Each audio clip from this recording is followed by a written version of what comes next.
It's time for the outrage of the day.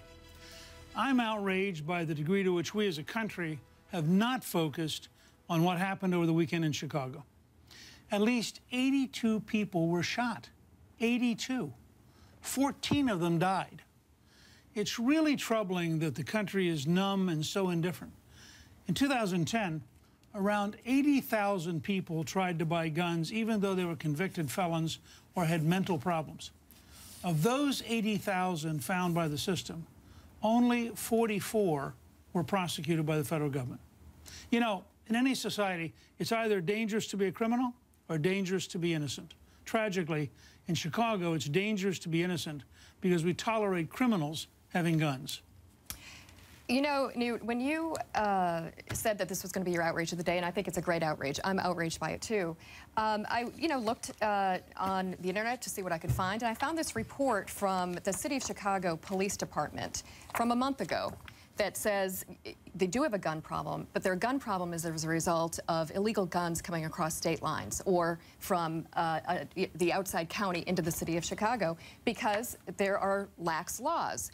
Lack of gun loopholes that allow people to buy guns without a background check. I think that if there was an effort to strengthen our gun laws, I'm going to yield to my friend over here because we could prevent some of these gun crimes that are happening in the City of Chicago. There are 500 gun places in Houston, Texas, and they have a dramatically lower crime rate. But do you want to comment for a second on this whole confusion? Here's the problem. I think Newt's major point is we're not prosecuting the people that are violating the laws. Yeah. It's illegal to carry a gun across the state lines in Chicago into Illinois. It absolutely That's illegal. Is. So how do you enforce that? Do you enforce that by taking away somebody's right in Indiana to own a gun, or do you enforce it by prosecuting the very people that break the law? You do it by doing both. And I don't think anybody would argue that you would do one over the other. You have to prevent criminals, gun traffickers, from getting guns in Indiana and in Cook County. Right now, you can get, for a gun dealer, you don't have to have any license in Illinois. You need a license to have a nail salon, but you don't need a license to be a gun dealer. So these guns have to have a federal license. They are being sold to criminals every single day. You have to have a federal license. The thing that's missing,